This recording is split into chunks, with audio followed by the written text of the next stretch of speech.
បាទខ្ញុំបាទហេងថាសវុតសូមគោរពបងប្អូនជនជាតិខ្មែរទាំងអស់ព្រះសង្ឃជាទីសក្ការៈថ្មីនេះខ្ញុំបានទទួលដំណឹងថាសភាអាមេរិកបានអនុម័តច្បាប់728ដែលផ្ដើមឡើងដោយសមាជិករដ្ឋសភាអាមេរិកលោកអេលិនឡូវិនថលដែលមួយរយៈកន្លងមកបានអនុម័តតាមសភាថ្នាក់ទាបឥឡូវនេះបានអនុម័តនៅច្បាប់ទាំងឡាយដោយសភាកម្ពុជារបស់អាមេរិក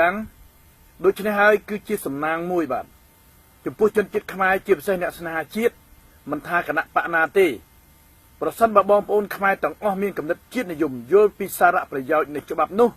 យើងនឹងអបអរសាទរលើកលែងតែពួកជនកុម្មុយនីសមួយក្តាប់តូចហើយមនុស្សដែលពុំយល់នៅសារៈសំខាន់នៃច្បាប់នោះបាទខ្ញុំពុំអត្ថាធិប្បាយវែងឆ្ងាយអំពីបញ្ហាច្បាប់728នោះទេព្រោះនេះជាកាតព្វកិច្ចរបស់បងប្អូនខ្មែរជាពិសេសសមាគមសម្ព័ន្ធមិត្តខ្មែរអាមេរិកដែលបានដិតដៃដិតជើងណាធ្វើយ៉ាងណាដើម្បីឲ្យច្បាប់នោះបានសម្រេចហើយខ្ញុំគ្រាន់តែសូមបញ្ជាក់ជូនជម្រាបបងប្អូនទាំងអស់គ្រប់គណៈបកទាំងអស់បាទជាពិសេសអ្នកស្នេហាជាតិទាំងឡាយថាច្បាប់អ្វីក៏ដោយដែលសភាអាមេរិកបានអនុម័តគេនឹងអនុវត្តទៅអនាគតបាទច្បាប់ទាំងឡាយដែលគេធ្វើឡើងសម្រាប់ប្រទេសកម្ពុជាគឺសម្រាប់ជួយប្រទេសកម្ពុជាគ្រប់កលៈទេសៈទាំងអស់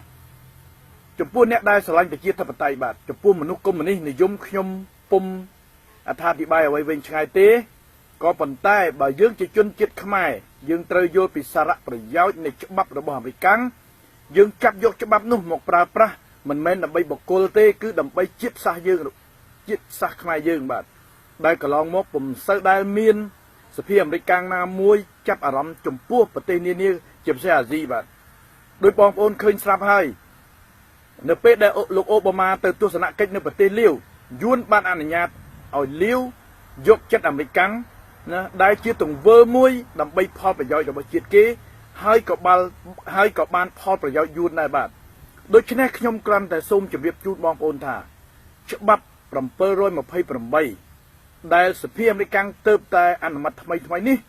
ខ្ញុំប្រៀបធៀបឲ្យបងប្អូនទាំងអស់ពិចារណាដោយគំនិតសុទិដ្ឋិនិយមដោយកតេបណ្ឌិតមិនមែនដោយគំនិតជនពាលឬជនកុម្មុយនីសនោះទេច្បាប់728ប្រៀបបាននឹងធ្នូទឹកមួយដែលអាចកម្ចាត់យក្សឬបិសាចបាទធ្នូទឹកសូមបងប្អូនស្ដាប់ឲ្យច្បាស់ក្នុងរឿងអក្សរសិល្ប៍ខ្មែរគឺប្រៀបបាននឹងធ្នូទឹកបាទហើយធ្នូទឹកនោះដើម្បីបាញ់យក្សតតែអ្នកនោះមានបុណ្យមានសិលឬក៏មាននិស័យអ្វីមួយដើម្បីលើកធ្នូនោះបាញ់យក្សបាទកម្ចាត់យក្សនៅប្រទេសកម្ពុជាបើសិនជននោះគ្មាននិស័យគ្មានសិលគ្មានការចេះដឹងអ្វីនោះទេក៏មិនអាចប្រើធ្នូនោះដើម្បីបាញ់យក្សចង្រៃដើម្បីបាញ់បិសាចចង្រៃដែលមាននៅក្នុងប្រទេសកម្ពុជានោះទេដូច្នេះសូមបងប្អូនខ្មែរទាំងអស់មេត្តាស្ដាប់សម្ដីខ្ញុំច្បាប់728ប្រៀបបាននឹងធ្នូទឹកមួយដែលអាចបាញ់កម្ចាត់យក្សចង្រៃជាពិសេសដែលមាននៅក្នុងប្រទេសកម្ពុជាបិសាចសាហាវដែលមាននៅក្នុងប្រទេសកម្ពុជាហើយអ្នកដែលអាចប្រើប្រាស់ធ្នូសិលនោះគឺជាអ្នកមានបុណ្យជាអ្នកដែលមានឧបនិស្ស័យក្នុងការប្រើប្រាស់ធ្នូសិលនោះបើជននោះគ្មានឧបនិស្ស័យគ្មានសិលទេពុំអាចលើកធ្នូនោះរួចហើយក៏ពុំអាចប្រើប្រាស់ធ្នូសិលនៃច្បាប់728នោះដែរដូច្នេះសូមបងប្អូនខ្មែរទាំងអស់ជាពិសេសបញ្ញវន្តទាំងឡាយសូមមេត្តាពិចារណាចំពោះច្បាប់728នោះដោយកតេយុត្តធម៌និងដោយសុទិដ្ឋិនិយមក៏មានគំនិតប្រឆាំងគ្នារវាងខ្មែរនិងខ្មែរដោយសារតែច្បាប់មួយដែលគេបង្កើតឡើងដើម្បីជាផលប្រយោជន៍សម្រាប់ជាតិខ្មែរគឺមិនមែនផលប្រយោជន៍សម្រាប់បុគ្គលឬសម្រាប់គណៈបកណាមួយនោះទេទាំងគណៈបកប្រជាជនក្តីទាំងគណៈបកទាំងអស់ជាពិសេសគណៈបកសង្គ្រោះជាតិក្តីត្រូវទាញយកប្រយោជន៍នៃច្បាប់នោះដើម្បីបម្រើជាតិយើងដើម្បីកម្ចាត់គំនិតយួនឈ្លានពានដែលពេលនេះយួនកំពុងតែសម្រេចផែនការឈ្លានពានប្រទេសកម្ពុជាតាមរយៈរបបលហ៊ុនសែនបានជិតពាក់កណ្ដាលហើយដូច្នេះអ្វីដែលប្រជាពលរដ្ឋខ្មែរភ័យអ្វីដែលគណៈបកសង្គ្រោះជាតិភ័យនោះគឺការមានបំណងលេបយកទឹកដីរបស់ ប្រទេសកម្ពុជាពីសំណាក់យួនដែលជានិច្ចកាលគណៈបកប្រជាជនពុំដែលមានការព្រួយបារម្ភទេព្រោះដូចខ្ញុំនិយាយហើយគ្រប់ស្ថាប័នទាំងអស់ដែលបង្កើតនៅក្នុងរដ្ឋាភិបាលហ៊ុនសែនមិនមែនដើម្បីជាតិទេគឺដើម្បីបម្រើបុគ្គលហ៊ុនសែនគឺហ៊ុនសែននេះហើយដែលជាស្ពានមួយអាចឲ្យយួនចម្លងទៅរកផែនការសម្រេចក្នុងការយកទឹកដីខ្មែរជាពិសេសក្នុងការគ្រប់គ្រងខ្មែរដែលយួនមានមហិច្ឆតាជាយូរមកហើយតាំងពីសម័យសម្ដេចស៊ីនុនៅ1970 75 79សម័យប៉ុលពតនិងជាមួយលោកប៉ែនសវណ្ណតែពួកប៉ុលពតនិងលោកប៉ែនសវណ្ណពុំព្រមទៅទទួលផលអាក្រក់បែបនេះដូច្នេះហើយមន្ត្រីទាំងអស់នៅក្នុងគណៈបកប្រជាជនក្តីនៅក្នុងគណៈបកណាទាំងអស់ក្តីត្រូវមើលផលប្រយោជន៍ជាតិជាធំដូច្នេះចំពោះអ្នកស្នេហាជាតិចំពោះអ្នកប្រជាធិបតេយ្យយើងប្រកាសជាសប្បាយរីករាយនឹងច្បាប់728នោះបាទតែចំពោះពួកជនកុម្មុយនីសពួកជនពុករលួយពួកអ្នកកាន់ផ្ដាច់ការពុំខ្លាចច្បាប់នោះទេបាទហើយថ្មីនេះដោយបងប្អូនឃើញស្រាប់ហើយលោកហ៊ុនសែននៅពេលដែលត្រឡប់ពីប្រទេសលាវវិញបានទទួលសេចក្តីរាយការណ៍បង្ខុសពីអម័យអថោងរបស់លោកពីបញ្ហាបាតកម្មមួយដែលគណៈបកសង្គ្រោះជាតិបំរុងនឹងធ្វើនៅក្នុងលក្ខណៈរដ្ឋធម្មនុញ្ញបាទគណៈបកសង្គ្រោះជាតិធ្វើអ្វីៗស្របតាមរដ្ឋធម្មនុញ្ញប៉ុន្តែអម័យអថោងជាពិសេសយួនហើយនឹងមន្ត្រីពុករលួយរបស់ហ៊ុនសែនតែងតែចាក់រុកហ៊ុនសែនឲ្យយល់ខុសបាទដូច្នេះហើយបានជារយៈកាលកន្លងមកមានវប្បធម៌សន្តានាមួយបានកើតឡើងតែត្រូវអម័យអថោងជនពុករលួយនឹងយួនបានចាក់ចុចឲ្យហ៊ុនសែនមើលឃើញសជាខ្មៅមើលលោកសំរងស៊ីជាសត្រូវមើលគណៈបកសង្គ្រោះជាតិជាសត្រូវរបស់ខ្លួនទៅវិញនេះហើយជាផែនការយួនដែលចង់បានដូច្នេះច្បាប់728គឺសម្រាប់ជនផ្ដាច់ការសម្រាប់ជនពុករលួយសម្រាប់ជនណាអ្នកដឹកនាំណាដែលមិនប្រកាន់លទ្ធិប្រជាធិបតេយ្យច្បាប់នោះនឹងកំទេចឬក៏នឹងប្រឆាំងនឹងជននោះបើជននោះជាមនុស្សជាតិនិយមជាអ្នកស្រឡាញ់ប្រជាធិបតេយ្យគេនឹងអបអរសាទរខ្ញុំសូមបញ្ជាក់មេបញ្ជាការកងពលលេខ70ថាបើអស់លោកនៅពេលនេះប្រើប្រាស់កម្លាំងទាហានដើម្បីសម្លាប់ជនជាតិឯងថ្ងៃណាមួយលោកនឹងប្រឈមនឹងច្បាប់អន្តរជាតិហើយទោះបីលោកមានបុណ្យស័ក្តិផ្កាយ100ក៏ដោយក៏លោកមិនអាចគេចផុតពីច្បាប់អន្តរជាតិនិងច្បាប់ជាតិបានដែរដូច្នេះអស់លោកនាយទាហានទាំងឡាយមេត្តាយកគំនិតជាតិជាធំកុំយកគំនិតបំរើបុគ្គលព្រោះបុគ្គលហ៊ុនសែននេះហើយដែលជាស្ពានមួយអាចចម្លងឲ្យយួនសម្រាប់ផែនការលិបទឹកដីខ្មែរគឺសហព័ន្ធឥណ្ឌូចិនដែលមានយួនលាវនិងខ្មែរបំណងរបស់ពួកវាមានតាំងពីសម័យយាមិញសម័យឥណ្ឌូចិនម្លេះតែត្រូវបរាជ័យដោយកម្លាំងអ្នកតស៊ូខ្មែរទាំងនៅក្នុងចលនាយាមិញក្តីចលនាយាកុងក្តីចលនាខ្មែរស្នេហាជាតិរបស់បងប្អូនខ្មែរទាំងអស់ក្តីគឺសុទ្ធតែមានបងប្អូនខ្មែរយើងនៅទីនោះតែបងប្អូនខ្មែរយើងខ្លះដែលមានគំនិតជាតិនិយមបានប្រឆាំងនឹងគំនិតរបស់យួនរហូតមកដល់សប្តាហ៍ថ្ងៃនេះដូច្នេះហើយខ្ញុំជឿជាក់ថាផែនការរបស់យួនដែលមានបំណងចង់លេបទឹកដីខ្មែរធ្វើឲ្យប្រទេសកម្ពុជាក្លាយជាសហព័ន្ធវៀតណាមតាមបំណងរបស់ហូជីមិញ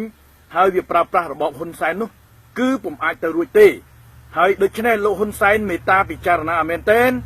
ការប្រើប្រាស់កម្លាំងដើម្បីបង្ក្រាបបាតកម្មណាដោយអហិង្សាជាទង្វើខុសរដ្ឋធម្មនុញ្ញហើយអម័យអថោងរបស់លោកជាពិសេសភ្នាក់ងារយួនដែលនៅសង្ងំក្បែរលោកកំពុងតែចាក់ចុចធ្វើយ៉ាងណាឲ្យលោកខ្លាយទៅជាយក្សហើយប្រសិនបើលោកខ្លាយទៅជាយក្សថ្ងៃណាមួយរូបលោកក្តី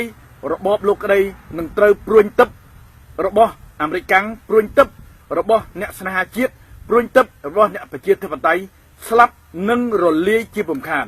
សូមអរគុណសូមជម្រាបលាបាទ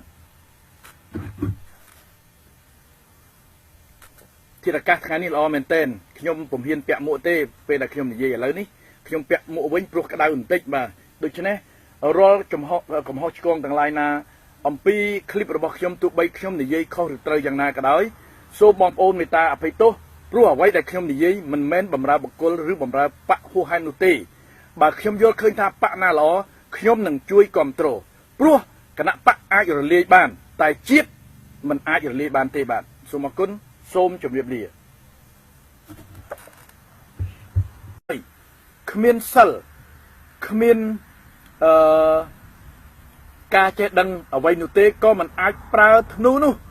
ដើម្បីបាញ់យក្សចង្រៃដើម្បីបាញ់បិសាចចង្រៃដែលមាននៅក្នុងប្រទេសកម្ពុជានោះទេដូច្នេះសូមបងប្អូនខ្មែរទាំងអស់មេត្តាស្ដាប់សម្ដីខ្ញុំច្បាប់728ប្រៀបបាននឹងធ្នូទឹកមួយដែលអាចបាញ់កម្ចាត់យក្សចង្រៃជាពិសេសដែលមាននៅក្នុងប្រទេសកម្ពុជាបិសាចសាហាវដែលមាននៅក្នុងប្រទេសកម្ពុជាហើយអ្នកដែលអាចប្រើប្រាស់ធ្នូសិលនោះគឺជាអ្នកមានបុណ្យជាអ្នកដែលមានឧបនិស្ស័យក្នុងការប្រើប្រាស់ធ្នូសិលនោះបើជននោះគ្មានឧបនិស្ស័យគ្មានសិលទេពុំអាចលើកធ្នូនោះរួចហើយក៏ពុំអាចប្រើប្រាស់ធ្នូសិល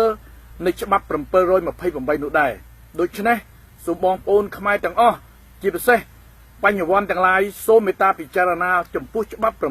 728នោះដោយកតញ្ញយុត្តិធម៌និងដោយសក្តិទិដ្ឋិនិយម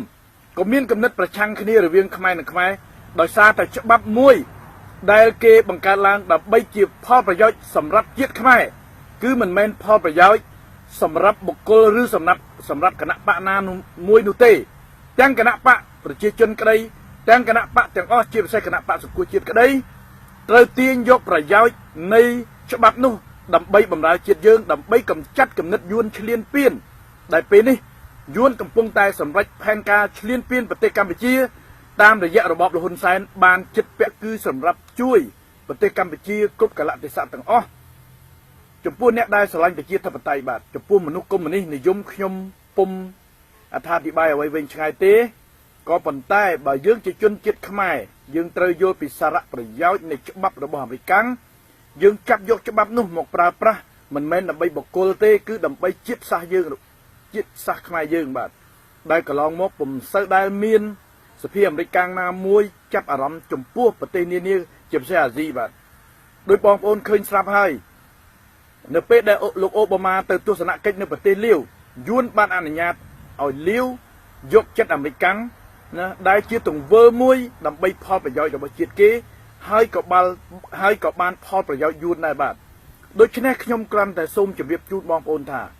ច្បាប់728ដែលសភាអាមេរិកទើបតែអនុម័តថ្មីនេះខ្ញុំប្រៀបធៀបឲ្យបងប្អូនទាំងអស់ពិចារណាដោយគំនិតសក្តិទិដ្ឋិនិយមដោយកតេបណ្ឌិតមិនមែនដោយគំនិតជនពាលឬជនកុម្មុយនីសនោះទេច្បាប់728ប្រៀបបាននឹងធ្នូទឹកមួយដែលអាចកម្ចាត់យក្សឬបិសាចបាទធ្នូទឹកសូមបងប្អូនស្ដាប់ឲ្យច្បាស់ក្នុងរឿងអក្សរសិល្ប៍ខ្មែរគឺប្រៀបបាននឹងធ្នូទឹកបាទហើយធ្នូទឹកនោះដើម្បីបាញ់យក្សតលតែអ្នកនោះមានបុណ្យមានសិលឬក៏មាននិស្ស័យអ្វីមួយដើម្បីលើកធ្នូនោះបាញ់យក្សបាទកម្ចាត់យក្សនៅប្រទេសកម្ពុជាបើសិនជននោះគ្មាននិស្ស័យបាទខ្ញុំបាទហេងថាសវុតសូមគោរពបងប្អូនជនជាតិខ្មែរទាំងអស់ព្រះសង្ឃជាទីសក្ការៈថ្មីនេះខ្ញុំបានទទួលដំណឹងថាសភាអាមេរិកបានអនុម័តច្បាប់728ដែលផ្ដើមឡើងដោយសមាជិករដ្ឋសភាអាមេរិកលោកអេលិនឡូវិនថលដែលមួយរយៈកន្លងមកបានអនុម័តតាមសភាថ្នាក់ទាបឥឡូវនេះបានអនុម័តនៅច្បាប់ទាំងឡាយដោយសភាកម្ពុជារបស់អាមេរិកដូច្នេះហើយគឺជាសំណាងមួយបាទចំពោះជនជាតិខ្មែរជាពិសេសអ្នកស្នេហាជាតិមិនថាគណៈបកណាទេប្រសិនបើបងប្អូនខ្មែរទាំងអស់មានគំនិតជាតិនិយមយល់ពីសារៈប្រយោជន៍នៃច្បាប់នោះយើងនឹងអបអរសាទរលើកលែងតែពួកជនកុម្មុយនីសមួយក្តាប់តូចហើយមនុស្សដែលពុំយល់នៅសារៈសំខាន់នៃច្បាប់នោះបាទខ្ញុំពុំអត្ថាធិប្បាយវែងឆ្ងាយអំពីបញ្ហាច្បាប់728នោះទេព្រោះនេះជាកាតព្វកិច្ចរបស់បងប្អូនខ្មែរជាពិសេសសមាគមសម្ព័ន្ធមិត្តខ្មែរអាមេរិកដែលបានដិតដៃដិតជើងណាធ្វើយ៉ាងណាដើម្បីឲ្យច្បាប់នោះបានសម្រេចហើយខ្ញុំគ្រាន់តែសូមបញ្ជាក់ជូនជម្រាបបងប្អូនទាំងអស់គ្រប់គណៈបកទាំងអស់បាទជាពិសេសអ្នកស្នេហាជាតិទាំងឡាយថាច្បាប់អ្វីក៏ដោយដែលសភាអាមេរិកបានអនុម័តគេនឹងអនុវត្តទៅអនាគតបាទច្បាប់ទាំងឡាយដែលគេធ្វើឡើងសម្រាប់ប្រទេសកម្ពុជាគណៈបកសង្គ្រោះជាតិធ្វើអ្វីៗស្របតាមរដ្ឋធម្មនុញ្ញប៉ុន្តែអាមេអថោងជាពិសេសយួនហើយនឹងមន្ត្រីពុករលួយរបស់ហ៊ុនសែនតែងតែចាក់រុកហ៊ុនសែនឲ្យយល់ខុសបាទ ដូច្នេះហើយបានជារយៈកាលកន្លងមកមានវប្បធម៌សន្តានាមួយបានកើតឡើងតែត្រូវអាមីយថោងជនពុករលួយនឹងយួនបានចាក់ចុចឲ្យហ៊ុនសែនមើលឃើញសជាខ្មៅមើលលោកសំរងស៊ីជាសត្រូវមើលគណៈបកសង្គ្រោះជាតិជាសត្រូវរបស់ខ្លួនទៅវិញនេះហើយជាផែនការយួនដែលចង់បានដូច្នេះច្បាប់728គឺសម្រាប់ជនផ្ដាច់ការសម្រាប់ជនពុករលួយសម្រាប់ជនណាអ្នកដឹកនាំណាដែលមិនប្រកាន់លទ្ធិប្រជាធិបតេយ្យច្បាប់នោះនឹងកំទេចឬក៏នឹងប្រឆាំងនឹងជននោះបើជននោះជាមនុស្សជាតិនិយមជាអ្នកស្រឡាញ់ប្រជាធិបតេយ្យគេនឹងអបអរសាទរខ្ញុំសូមបញ្ជាក់មេបញ្ជាការកងពលលេខ70ថាបើអស់លោកនៅពេលនេះប្រើប្រាស់កម្លាំងទាហានដើម្បីសម្លាប់ជនជាតិឯងថ្ងៃណាមួយលោកនឹងប្រឈមនឹងច្បាប់អន្តរជាតិហើយទោះបីលោកមានបុណ្យស័ក្តិផ្កាយ100ក៏ដោយក៏លោកមិនអាចគេចផុតពីច្បាប់អន្តរជាតិនិងច្បាប់ជាតិបានដែរដូច្នេះអស់លោកនាយទាហានទាំងឡាយមេត្តាយកគំនិតជាតិជាធំកុំយកគំនិតបំរើបុគ្គលព្រោះបុគ្គលហ៊ុនសែននេះហើយដែលជាស្ពានមួយអាចចម្លងឲ្យយួនសម្រាប់ផែនការលិបទឹកដីខ្មែរគឺសហព័ន្ធឥណ្ឌូចិនដែលមានយួនលាវនិងខ្មែរបំណងរបស់ពួកវាមានតាំងពីសម័យយេមិញសម័យឥណ្ឌូចិនម្លេះអកណ្ដាលហើយដូច្នេះអ្វីដែលប្រជាពលរដ្ឋខ្មែរភ័យអ្វីដែលគណៈបកសង្គ្រោះជាតិភ័យនោះគឺការមានបំណងលេបយកទឹកដីរបស់ប្រទេសកម្ពុជាពីសំណាក់យួនដែលជានិច្ចកាលគណៈបកប្រជាជនពុំដែលមានការព្រួយបារម្ភទេព្រោះដូចខ្ញុំនិយាយហើយគ្រប់ស្ថាប័នទាំងអស់ដែលបង្កើតនៅក្នុងរដ្ឋាភិបាលហ៊ុនសែនមិនមែនដើម្បីជាតិទេគឺដើម្បីបម្រើបុគ្គលហ៊ុនសែនគឺហ៊ុនសែននេះហើយដែលជាស្ពានមួយអាចឲ្យយួនចម្លងទៅរកផែនការសម្រេចក្នុងការយកទឹកដីខ្មែរជាពិសេសក្នុងការគ្រប់គ្រងខ្មែរដែលយួនមានមហិច្ឆតាជាយូរមកហើយតាំងពីសម័យសម្ដេចស៊ីនុនៅ1970 75 79សម័យប៉ុលពតនិងជាមួយលោកប៉ែនសវណ្ណតែពួកប៉ុលពតនិងលោកប៉ែនសវណ្ណពុំព្រមទៅទទួលផលអាក្រក់បែបនេះដូច្នេះហើយមន្ត្រីទាំងអស់នៅក្នុងគណៈបកប្រជាជនក្តីនៅក្នុងគណៈបកណាទាំងអស់ក្តីត្រូវមើលផលប្រយោជន៍ជាតិជាធំដូច្នេះចំពោះអ្នកស្នេហាជាតិចំពោះអ្នកប្រជាធិបតេយ្យយើងប្រកាសជាសប្បាយរីករាយនឹងច្បាប់728នោះបាទតែចំពោះពួកជនកុម្មុយនីសពួកជនពុករលួយពួកអ្នកកាន់ផ្ដាច់ការពុំខ្លាចច្បាប់នោះទេបាទហើយថ្មីនេះដោយបងប្អូនឃើញស្រាប់ហើយលោកហ៊ុនសែននៅពេលដែលត្រឡប់ពីប្រទេសលាវវិញបានទទួលសេចក្តីរាយការណ៍បង្ខុសពីអាមីអាថោងរបស់លោកពីបញ្ហាបាតកម្មមួយដែលគណៈបកសង្គ្រោះជាតិបំរុងនឹងធ្វើនៅក្នុងលក្ខណៈរដ្ឋធម្មនុញ្ញបាទ